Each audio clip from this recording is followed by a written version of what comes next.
Do you like electronic music? It's all around us today, like the oxygen in the air we breathe, from the top of the pops to the oddest sounds of the underground. But from where and when did it originate? 1980s England? What about 1970s Germany? Could it be 1960s America? 1950s Canada, perhaps? Surely no earlier than 1940s Egypt.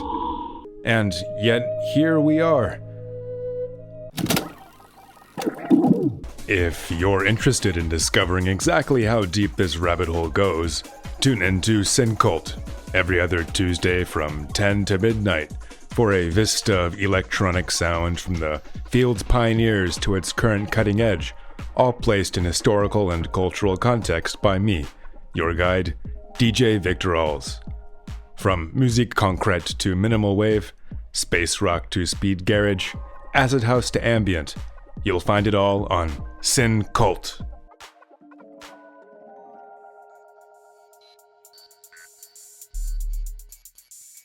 The following program may contain material which could be offensive to some listeners or inappropriate for younger audiences. Listener discretion is advised.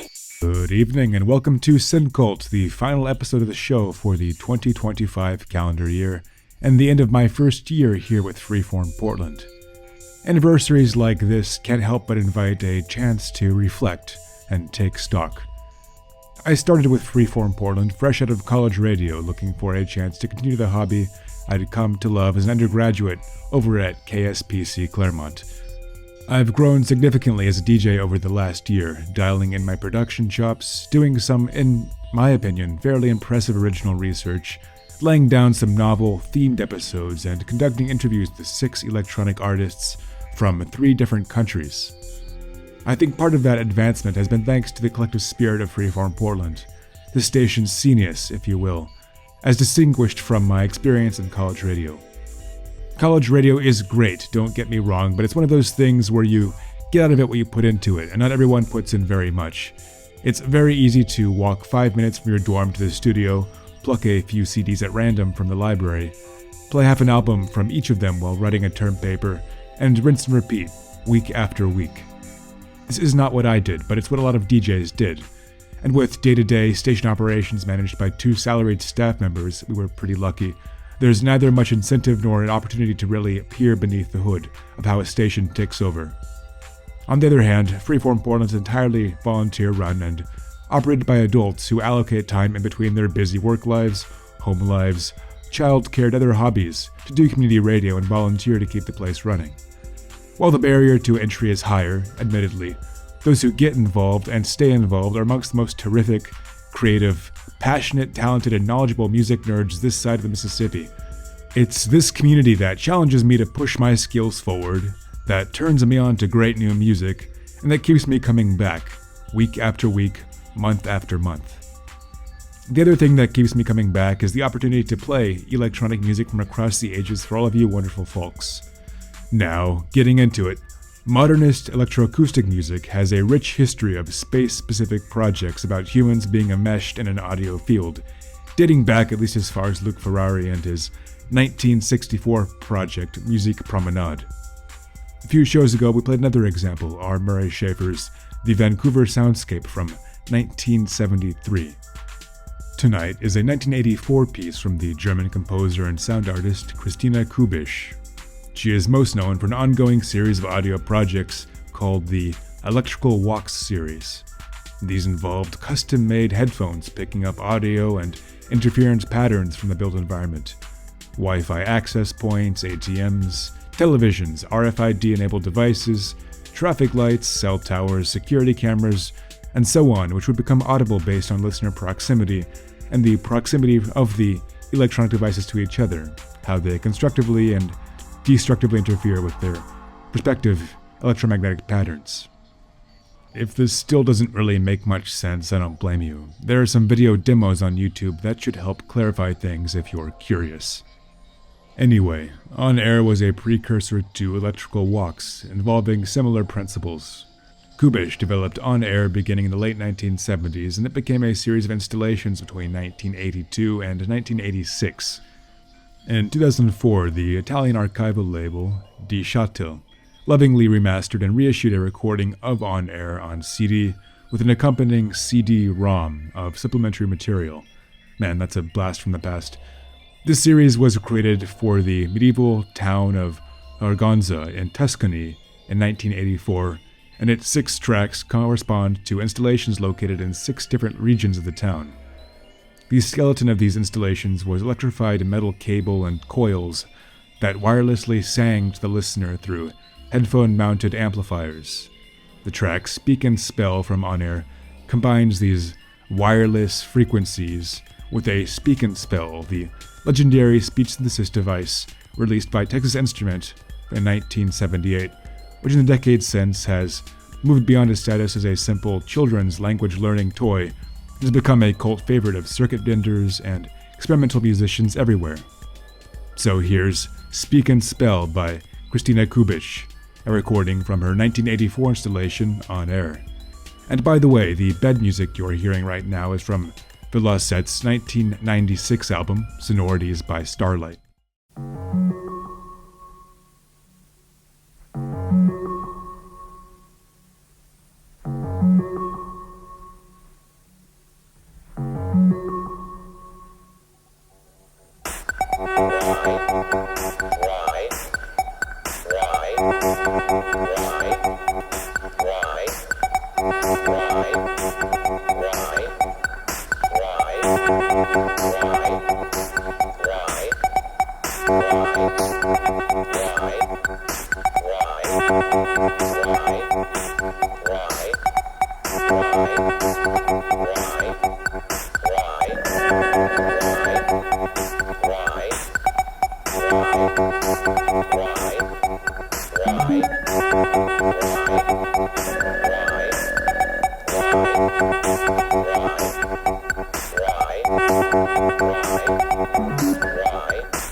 That was Speak and Spell by Christina Kubisch, a remastered recording from her 1984 installation series On Air, which visitors were meant to navigate through. Unfortunately, the subjectivity and exploration that installation pieces are designed around are squeezed out in what can only be a fixed, single recording. Kubisch expresses something similar when she wrote that, quote, "With the aid of special earphones specifically designed for these works, the trails are then transformed from a visual structure into a musical one. Music, which is not composed a priori, but is rather the result of a listening process, given the choice to mix any musical field with another one simply by moving between the boundaries of the different sound sectors. The listener has the option to either discover, intercept, or compose his or her own personal vision of a phonic mosaic, which sounds always different and unpredictable." End quote. Speaking of difference and unpredictability, we've got a piece of harsh noise next, by friend of SynKult, James Thompson. The first interview I conducted for this show was with James, and it was possibly my favorite to date. He's a very articulate, knowledgeable guy, and we're on a similar wavelength politically as well as aesthetically. This is Crumbling Machinery from his June 2025 EP, Ruins.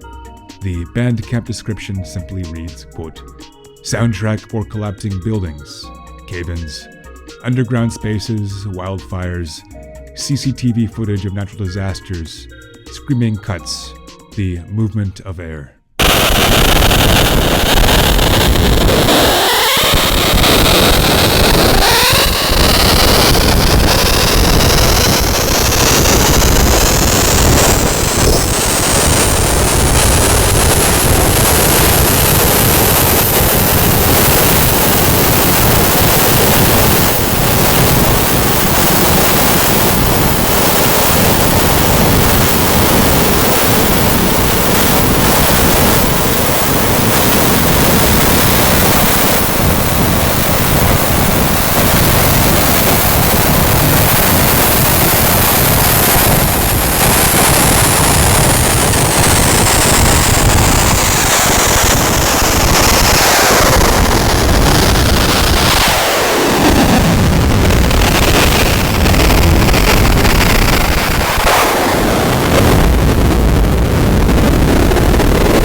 You heard, or perhaps withstood, Crumbling Machinery by James Thompson from his 2025 Ruins EP. Another friend of the show is next in full effect. Kaelin Bougneit is a Portland-based composer, DJ, label owner, and multimedia artist. He releases various types of electronic music under a variety of aliases, as well as under his own name. And guess what? I got him on the show for an interview. Enjoy the following conversation, which foregrounds, amongst other things, the music theories of John Hassel, how clubbing has changed with COVID-19, and why the label EDM isn't so bad after all. But first, a shortcut titled Anno Dream Jungle from his 2020 unreleased album, Asleep in the Naked Drift.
That was Anno Jungle Dream by Kaelin Bougneit, and now for an interview with the man himself. Hi, Kaelin. So, what's your earliest musical memory? Earliest music memory? It's a good question.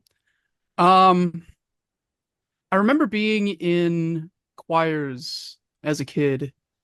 And I remember being like one of those kids that just like couldn't behave. like not in like a disruptive way, but just like wanting to do my own thing kind of way. And my choir teacher would yell at me for sustaining notes too long.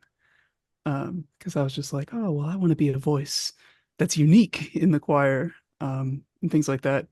And as I got older, learned the value of harmony and that kind of thing. Choir has always been a big part of my life, going from like sort of like what would you call it?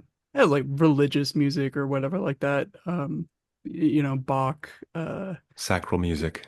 yeah, yeah, into like jazz, which has always been a huge love in my life. Yeah.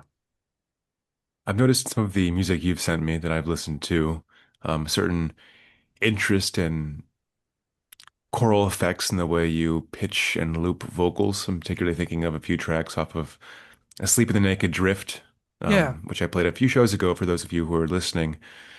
Um, Kind of reminds me of stuff that OPN and Fortet have been doing and kind of, I don't know, sounds they've advanced. But it does have a sort of sacral quality to it, perhaps. Also, a lot of the tracks off of that album do kind of have a, I don't know, spiritual ch tinge, perhaps, as the outside listener. Yeah, that's a good way to put it. It seems I mean, you mentioned choir being a big part of your childhood. Did you grow up in a religious household or religious environment? And so has that influenced your music at all or approach to cultural production more generally? No, not necessarily, but I grew up in an area that was like very, very Protestant, a lot of grew up in Southeast Wisconsin, a lot of like Polish, German immigrants, Hmm. things like that. So Lutheranism was very big. It's a sort of quiet war between the Protestants and the Catholics still kind of going on. And I was drawn to the, how do I put it? The sort of like the effect that that kind of music has on a person, and the kind of like um philosophical preoccupations of these people, like wanting to have a harmony without necessarily knowing where to find it. Um and uh a lot of the people that I grew up around were very skeptical of that kind of thing. So there were people around me that were finding, attempting to find beauty within like religious communities, within, these things that they didn't necessarily understand, ways of understanding the world. Whereas I grew up a skeptic, a scientist, and found beauty in other things, secular art, nature, science, physics. And those have always been a big part of how I relate to music, using different, um, getting influence from things that were not necessarily music or art at all, but were beautiful in their own way, gnarled, result of evolution, result of evidence and Hmm. science. There's a couple of songs in the mix. I'm not sure if it's been played yet or if it's about to be played, but songs that are named after elements, chemical reactions, mythology, philosophy, politics, sort of like beauty in its own way, understanding the world in if not a rational way, then a more intellectually appealing way. I Sure, don't know if that very. makes Oh, sense. that does make sense. It's also a very strong current in modernist art in particular. I think someone like Yeah, Yannis Xenakis or, I mean, yeah, heck, even, I mean, John Cage was influenced by the I Ching, but a lot of the stuff he was doing relied on physical systems and was kind of stripping those systems to their essence. yeah, And of course, I mentioned Xenakis, like he was trained as an architect and as a physicist, and a lot of his music was trying to express these equations through complex musical notation, musical theory in ways that be more interesting as physics than they were as something you could react to emotionally. Like I had a friend who studied music at Amherst, composition, real smart cookie. He got Xenakis, but he always said that even though he understood Xenakis intellectually, he was never able to connect with him on an emotional level as you might be able to with, I don't know, Bach or Schubert or even other 20th century modernist composers, Terry Riley, Steve Reich. Yeah. And also speaking in that of that and that kind of current within particularly American contemporary classical music. You mentioned that you're a fan of or influenced by John Hassel. Could you speak to that at all? Yeah. The marriage between I guess you would say like acoustic instruments and real world sounds and electronically generated sounds has always been very close to my heart. Been influenced by a lot of artistic movements, impressionism, pointillism, Hmm. expressionism, cubism, these kinds of things that aim for a less uh well, there's like a marriage between rigidity and like emotional impact.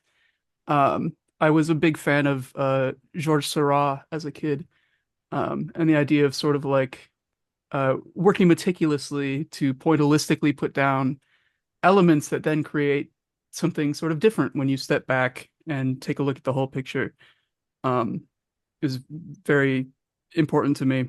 And Hassel, as sort of like a progenitor of the fourth world movement, um, something that I don't think I like quite literally subscribe to, because he was trained in uh uh I guess, like, for lack of a better word, like Eastern sort of traditions of music. Sure. um uh Taken be literally and in a vulgar sense, fourth world yeah, movement can be considered a bit Orientalist, perhaps. yeah, that's a good way to put it.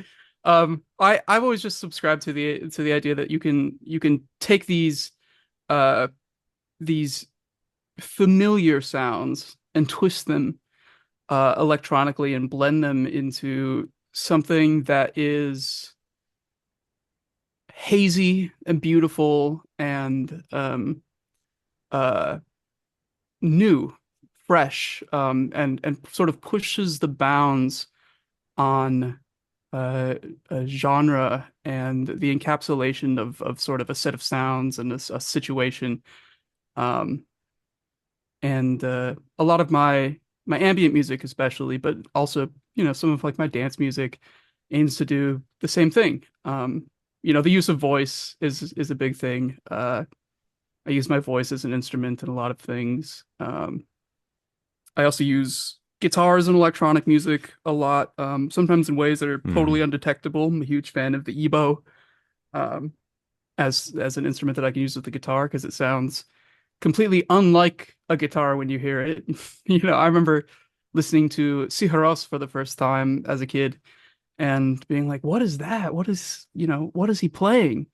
Um, and if it wasn't actually quite literally putting a cello bow to an electric guitar, it was actually using an ebow and electronically sustaining the guitar. And all of these sorts of, like, I guess you would call them like extended techniques for instruments and voice, have always been just a huge influence on the music that I make. You mentioned extended techniques for guitar, but what would that be like for voice in your estimation? Just different forms of post-processing, pitching, looping, aliasing, chorusing, things like that. Is there a some other dimension that I'm missing, some way of using vocals in a mix, which is different from, I don't know, how a non-electronic songwriter might approach voice and lyrical content, perhaps. Yeah, I mean literally. I guess most people think that if you're using your voice on a record, you're probably singing, but I would consider something like beatboxing to be an extended technique, whispering, screaming. I'm a big fan of Jap Blanc, who's I don't want to get the country wrong, Dutch, Finnish, something like that, Hmm. artist, who does sound poetry with his voice, essentially like imitating cars, birds, just using like really outlandish, almost like surreal ways of using his voice, just lots of like kind of like elements, which from time to time, I'll quite literally do that uh in my music if it fits. Um, so yeah, I guess like extended technique for voice would be just things that you wouldn't normally uh think of. I also am like a fan of like Diamanda Gallus, Unfamiliar. um, and these kinds of like I guess you call them like experimental rock, it's just straight experimental sort of artists that are using their voice in like very strenuous ways. And it's something that I've tried to do in my rock music more and more. Try to be a more dynamic vocalist, not necessarily sing, but yelp, use the very top of my register, fluctuate wildly between registers, um, these kinds of things. Yeah. Touching on that, I suppose, in a way, you release music under a variety of aliases as well as your given name. Yeah. From my understanding, Kaelin Bougneit is, that's your name. That's where you typically release a lot of your ambient and experimental music. There's Zero Tep, more of your dance-oriented electronic. There's Agromaniac. What's Yeah. the codification there is More like in industrial industrial. ambient kind of And then you stuff. have rock too Rock. under, is it a Psychic band? sex. Psychic Sex. Okay. Okay. Um, what is why the siloization, I guess? Are you trying to appeal to different audiences? Is it partially a, I know you have a lot of thoughts on marketing in the industry, what writ large, but is it like a marketing thing, trying to appeal to different crowds, different groups, different sets of, maybe this is a leading question. I'll stop talking now. No, actually, I mean that's a good question. It's a question that I've asked myself increasingly as time went on because I went to school for music. Always had sort of like a rigid idea of what the music industry was.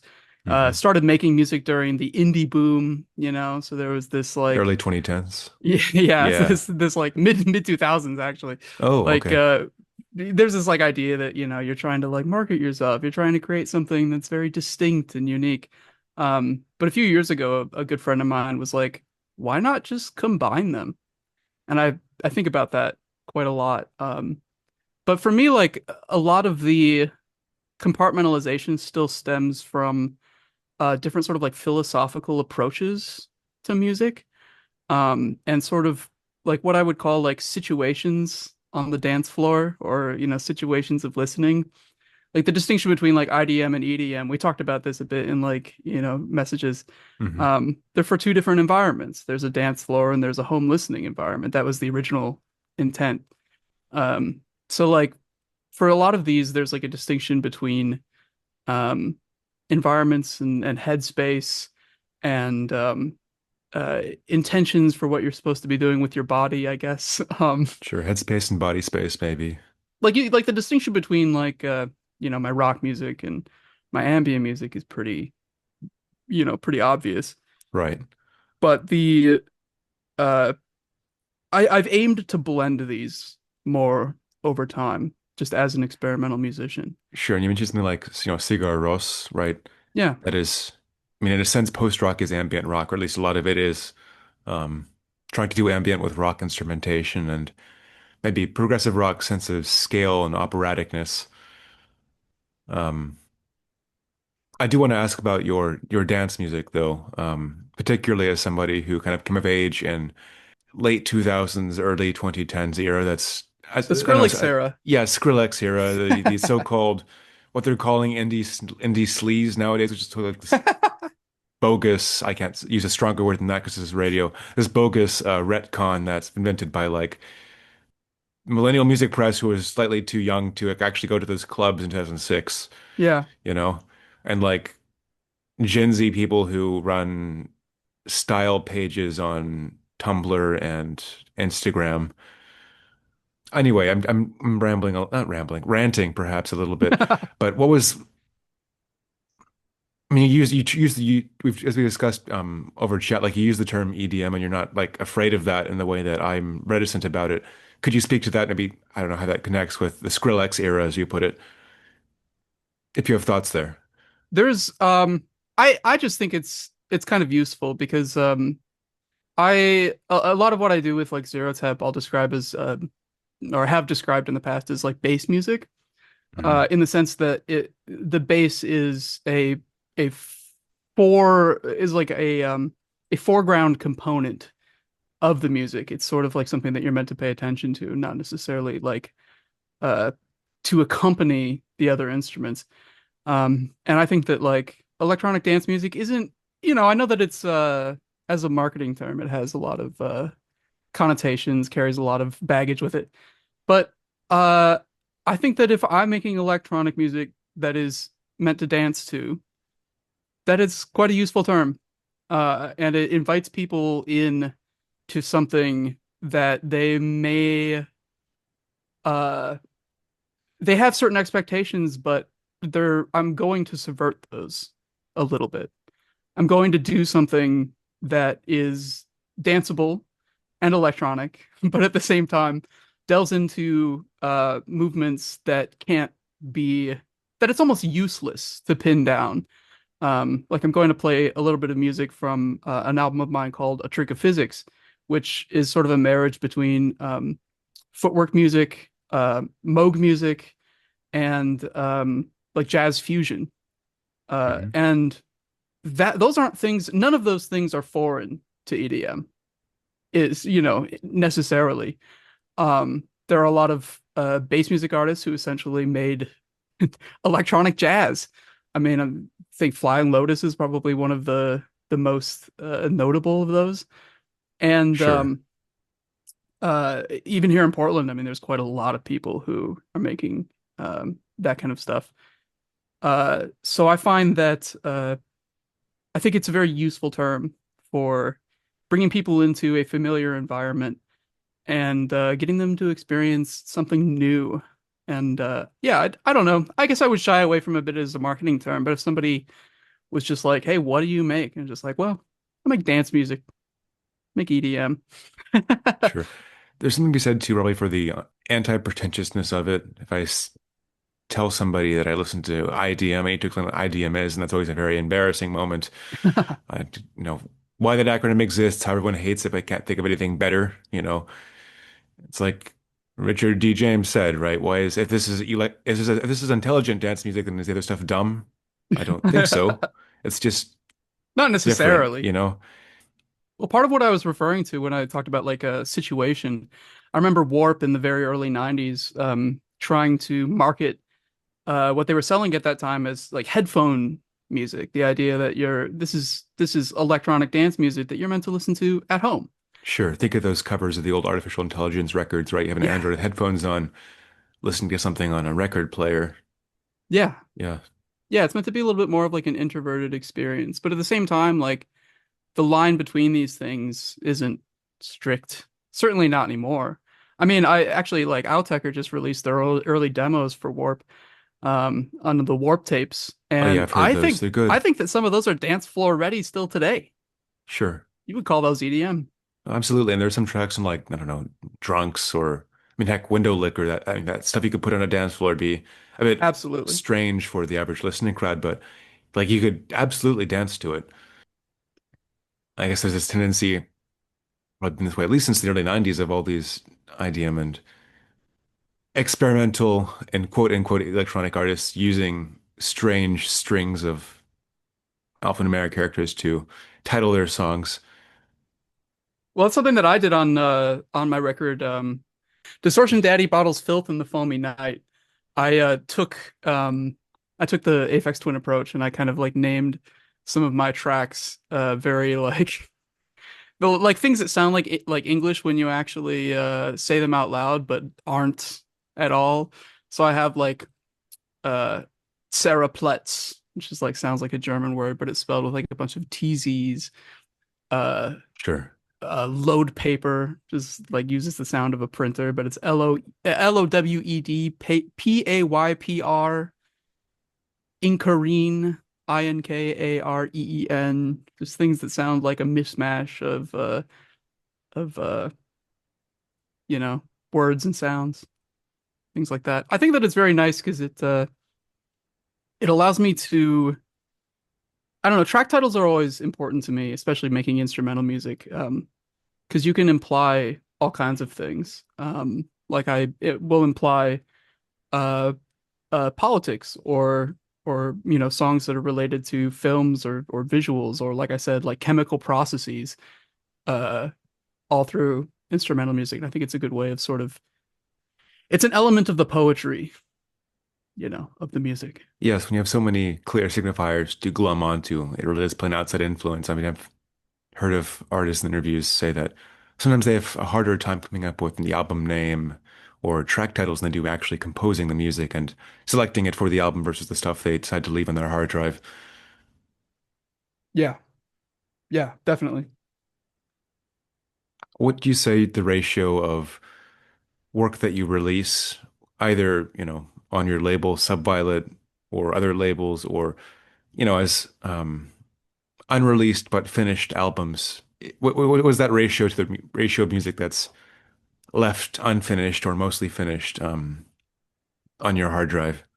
I it's increased over time, the ratio of unfinished to finished and released music. I have been sort of put off by the industry and the transition into streaming music and the way that the industry has developed since COVID. And so a lot of what I make nowadays, I would I just kind of make for myself, which is, I have mixed feelings about it. Um, I would say that the ratio is probably like 70-30 unreleased to released. There's a lot of things that I work on that if they're not at a good point within a few hours, if I'm not feeling inspired, if I don't have further ideas, if they don't necessarily sound good, they'll just stay unfinished. They'll just be projects in my folder. Right now I'm looking, let me look at my Ableton folder. I have in the folder that I've had since 2021, I have 350 folders in here. And I since 21 have released 4 or 5 albums. So yeah, I guess the math on that is yeah, it's much closer to like 85-15 or something like that. Fair Um, enough. I take the finished product projects very seriously, and a lot of time um I'll take old ideas and I'll repurpose them, or old sounds and I'll repurpose them into something new. And that process will take years. It's kind of it's a it's a process of listening. And I make music because I enjoy the music I make. So a lot of what I do is listening to my own music, and I'll come up with new ideas for it in that time. Sure, it's a principled approach to quality control, I think. And I um, have very bad quality control, I'll say that. But at the really, same time, other people don't seem to think so, but I definitely think so. And I don't I you asked about the segmentation of projects, and something that I've always had trouble with, uh and yeah, releasing music is uh very much like an album driven process. I will release an album that sounds completely different from the last one that I made, simply because I was chasing something specific. And a lot of these times, increasingly, these albums come from years and years of material, because I was chasing something back in like 2019, 2018 that I only came around to finishing in 2025, for example. do you find ever that you may have had some idea a decade ago and then come back to it a decade later and things slot into place differently or in unexpected manners, not just because you're giving it a fresh lease, but because you developed as a person or the scene has developed around you or things like that, exhuming parts of your past and a segment of what electronic music looked like 5, 7, 10 years ago. Yeah, absolutely. A lot of the music that I made in the late 2010s was like unapologetically EDM. You couldn't be mistaken for anything else. And that's Hmm. because at that time I was with a group of friends that were able to get me shows. I was playing, club shows. I was making more of that music, very driven to make that kind of music. But recently I've come back around to I mentioned the album that I made, A Trick of Physics, which is like a footwork jazz fusion album. I've come back to that idea now, and it's almost 10 years later. And it's I think some music that I would like to uh make more of in the future, and have actually been making a lot more of. I'm not going to play any of the new stuff tonight, but there is Sure. quite a lot of new stuff that's come from discovering a lot of new jazz fusion, jazz rock, um, experimental stuff. And it's a lot more related to jazz than the footwork that it was, but the formula is still essentially the same. The influences are the same. The sort of feeling I'm attempting to evoke is exactly the same. But I have a different approach now to it than I did in the past. Yeah, I have many, well, not many, several friends who are millennials, older than me, and were of age when footwork was big. I was like in what, middle school. Um, Funny to say that now, but um, yeah, I don't know, kind of seeing that as a sort of very obvious, very genuine movement kind of cropping up around you, metastasizing out of Chicago and kind of becoming this, global or at the very least Anglophone phenomena. Um, I'm not sure I've seen anything like that in my, you know, time as a music guy of sorts. I guess maybe hyperpop, but even then that was, I mean, it's club music, but not quite in the same way. Um, And there's a lot of hyperpop that I think is essentially the kind of pop music that I was listening to growing up. Just sure. No, what I'm a trying to say bit, is like a lot of it's like bedroom pop ultimately. yeah, You can't put it in the blend sport. It might have some really like fun bass components. I mean, heck, that album that everyone I think was at the top of the Quietus's best electronic albums list, Aya Hext from this year. yeah, yeah, Like yeah. I that's something that would work quite on like a that album. main floor if the crowd was, you know, prepared for it. Yeah, And in any big city, you'll find a pretty, I think, robust queer club scene who is ready for that sort of stuff and, you know, likes it. yeah. Yeah, there's a lot of people out here that I think would be receptive to that kind of thing. And I've been to a lot of shows out here that are really, really inspiring. There's a lot of uh people, I mean, more or less totally underground, making some genuinely like groundbreaking and extremely like heartfelt pop music. Um I I love it. And I feel like the footwork movement came from the same sort of like uh pragmatism, this idea that like, oh, we're gonna get together and we're gonna dance, we're gonna battle, and the music followed that form. I think that like these underground shows follow the same form. It's like we're gonna sit here, we're gonna commiserate together, we're going to write pop music about our experiences. It's going to be poetry that's completely genuine to us. It's going to be sarcastic. It's going to be funny, and overall, it's going to be a little extreme.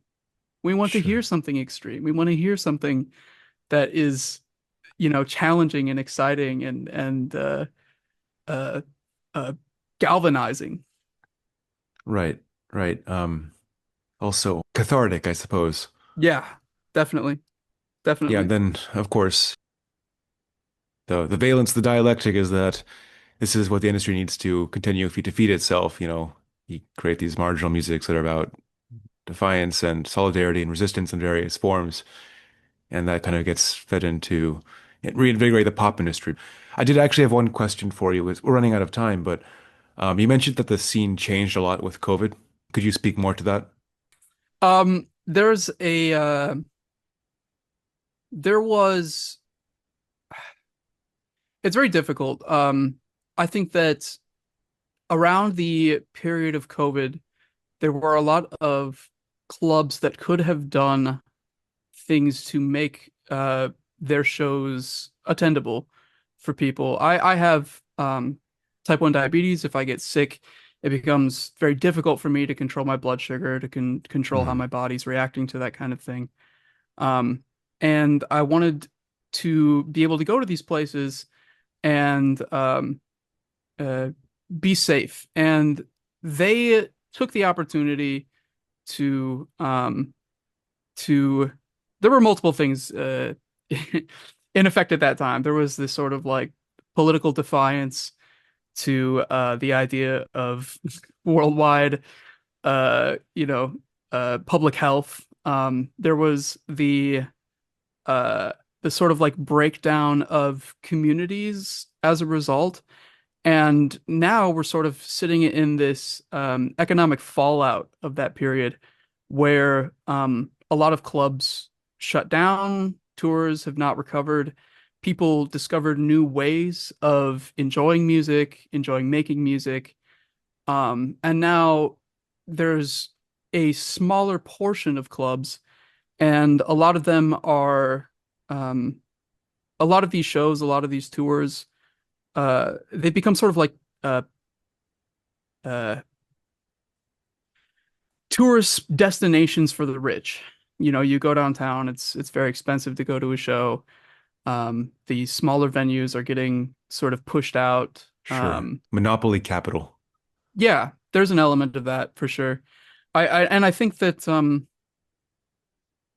the attitudes have changed as well. I did during COVID, I did a lot of shows with a friend of mine named PK in VR chat, because it became sort of just a way to do something different. The shows were uh, uh, he worked with some people to design total worlds that were themed around these shows, to work with DJs to do full motion capture of their performances.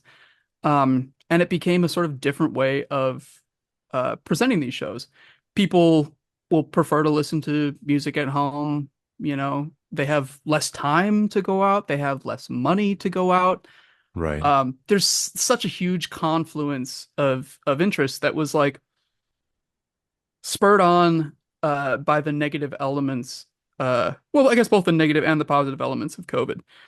You know, the negative elements being the sort of like uh, the sort of like gripping fist of the Chamber of Commerce, you know, determining that it was safe to keep these places open, refusing to implement restrictions before we had vaccinations, Yes, and then the technically positive everyone's meant to elements. wear masks, but do people actually wear masks? No, I mean, of course, you're drinking something, you're, I don't know, Frenching your partner next to you. Like, this is what happens in a club environment. You can't just, even with a pandemic and mask mandate, you can't, people don't follow that.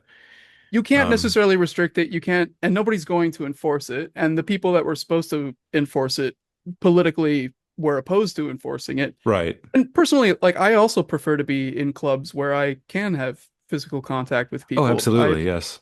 I Yes. prefer queer club experiences as a queer person myself.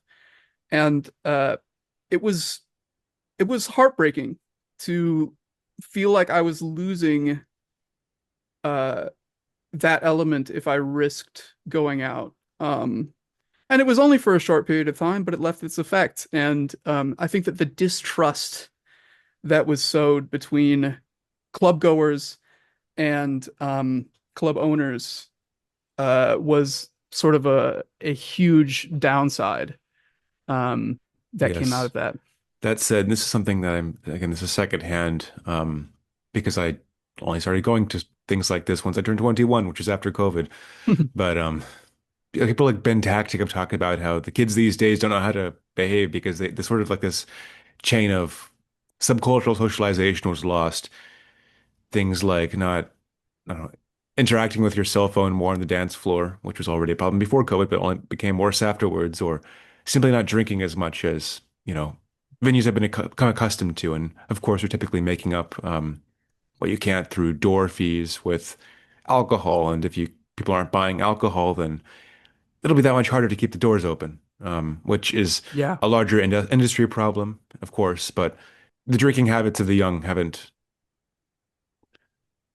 helped, which I don't drink a whole lot, so I guess I'm part of the problem. And frankly, I think I'm healthier for it, but you No, I know, don't think that you should feel guilty changing for culture. anything Yeah, like that. I don't feel guilty to be clear. Like they can go stuff their $10 PBRs. Oh God, yeah. Oh, I've seen that. It's all part of a larger confluence of issues, and Yes. I mourn it. I'm very ambivalent towards these kinds of things. I like I said, I prefer, very intimate queer club experiences, which is something that you don't really get that often. But even when I go out to shows, I I don't know what to say. It's been different. The sort of collapse of the culture during COVID um spawned different cultures, and we've sort of yet to. I think people Also, felt this during the internet as well. The yes. sort of like Also, we are running out of time. no worries. Yeah. The development I of think the internet also led to similar issues, is what I should say. sure. Yeah, to a certain extent, I think we've yet to see where this will lead, and that's kind of always the case. It's hard to predict the future from the present. And anyway, Kaelin Bougneit, thank you for your time. This has been me, DJ Victor, also SynKult, and see you on the other side. And there you have it. Sorry that got kind of rushed towards the end. I use Zoom to conduct these, and the free version cuts you off after 40 minutes. I hastened to wrap it up so that we weren't cut off. That would have been embarrassing and even more confusing. I really ought to invest in a Zoom license or switch to a different service for interviews, because this isn't the first time the time limit has caused problems. Kaelin was kind enough to make us an exclusive DJ mix of some of his music, so here it is, after the hourly announcement, that is.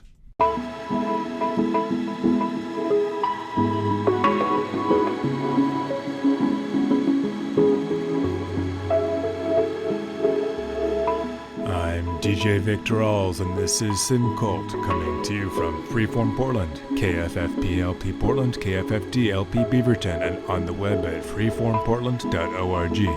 Now, back to the program.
fancy. I say the game renaissance like Da Vinci. Share the cheat codes, address the whole committee. We see the past clearly, we got it on vidi. Yeah.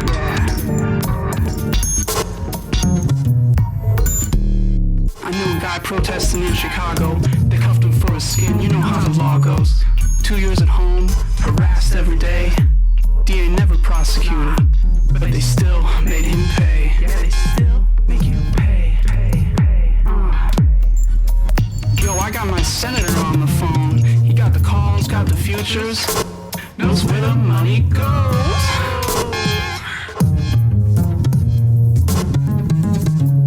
And all along the coast, bodies drag and fall. Shadow cities grip the wall. Credit slips, inflation crawls. Poison trips and spirits cry. They called him from the other line. The ego dies, the id commence. Behold the death of common sense. You ever climbed a chain link fence to flee a fight? You ever cut through barbed wire to find new life? Focus, all this bullshit. Don't you know it? Bought it, sold it. I painted a picture of Heath Ledger in a mask, always hanging crooked. I can't account for that. Canada angle, that's the crack that broke your mama's back. The capital that robbed your mind like a bad check. You don't get back what you deposit. Ain't no IRS, ain't no fraud department, no citizen's arrest. Check the stars, check the charts, but where we're going next. Your fantasies ain't worth a fart. This is life and death. Self-love, inner peace, only if it's only me. Self-love, inner peace, only if it's only me. Yeah. 262-920-503. Catch the signals, scribe the runes, cab the beat, exploded view. Tap, tap, tap, tap, tap.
That breakcore track was titled I Fear Demons Walk This Earth While Angels Slip Away from Zero Tep. Before it was Exploded View and Amhadrius, also by Zero Tep. Before it was Valley of Smog by the Agromaniac. Preceding it was Chlorine Afternoon and Phaethon, also by Zero Tep. And beginning the mix was Images, Dreams, Photographs by Kaelin Bougneit. All those tracks were in fact produced by Kaelin and released under his various aliases. Following up that mind-bending nugget of breakcore is an equally mind-bending nugget of what I'm calling post-jungle or post-footwork from the St. Petersburg-based producer Hoavi. His 2021 album Invariant is one of fewer than 40 releases from the hyper-selective, hyper-exclusive, hyper-mysterious Los Angeles label Peak Oil, established back in 2012. It seems SynKult is quickly becoming a Peak Oil fan show. I'll try to restrain myself in the future. This is Hayabusa by Hoavi from his 2021 album Invariant.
That was Hayabusa by Hoavi from his 2021 album Invariant. Next for an older piece that's new to me thanks to Mala's recent, nearly 3-hour DJ mix for Resident Advisor, released on December 7th, 2025. Mala, son of South Norwood, co-founder of DMZ, and one of the founding soundmen of the original South London dubstep scene, rarely makes DJ mixes, instead preferring to perform his mixes live. 2000 to 2025, the listening session is one of several rare exceptions.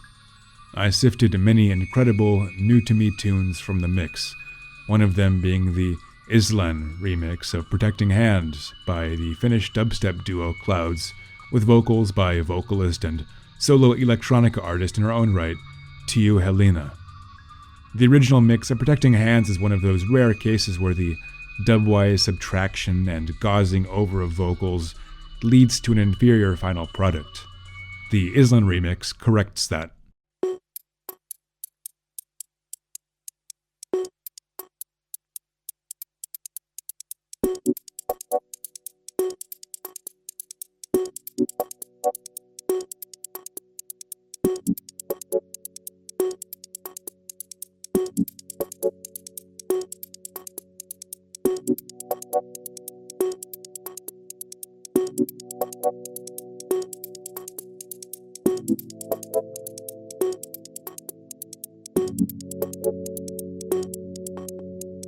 Show them you're not afraid and show them that you care.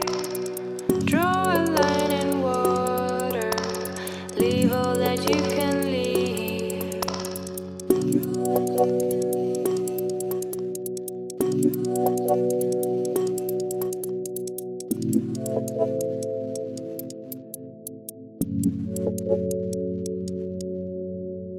Put yourself in all these songs and put yourself out in the open. Lovers are wrong, won't last too long, but you find yourself in safe palms.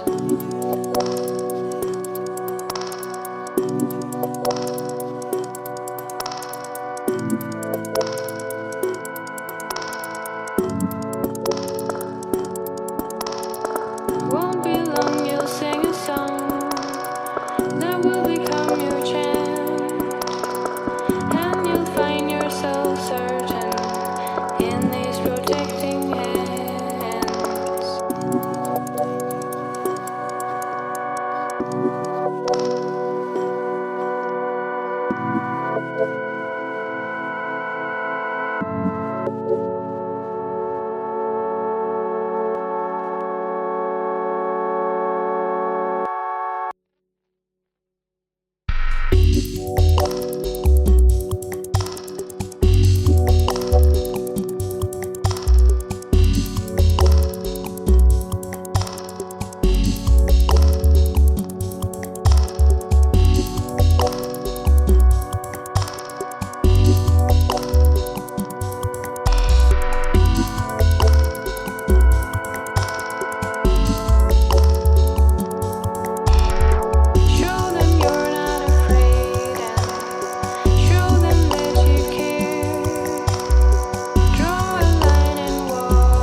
You heard the Islan remix of Protecting Hands by Clouds with vocals by Tio Helena.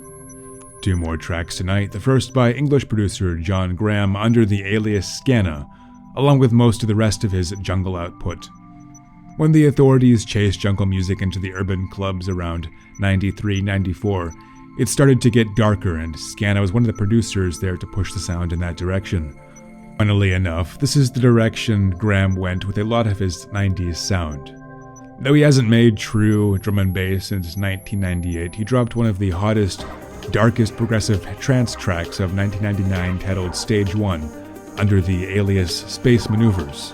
Progressive trance being a genre known for being uplifting and euphoric, something that, well, Stage 1 isn't necessarily. In deep space.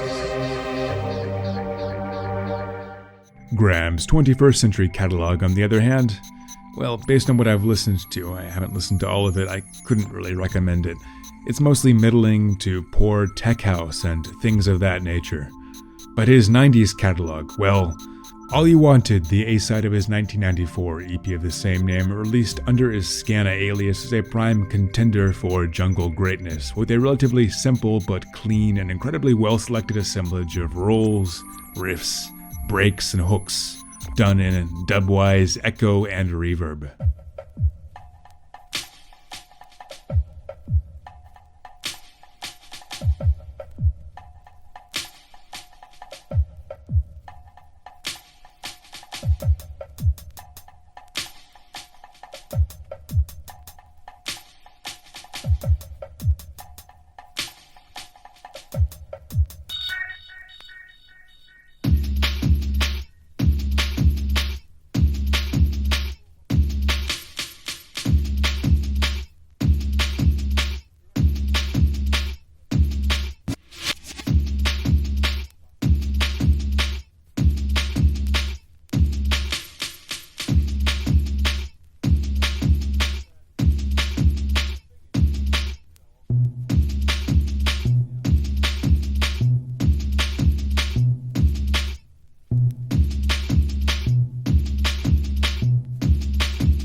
That was All You Wanted by Skanna from 1994.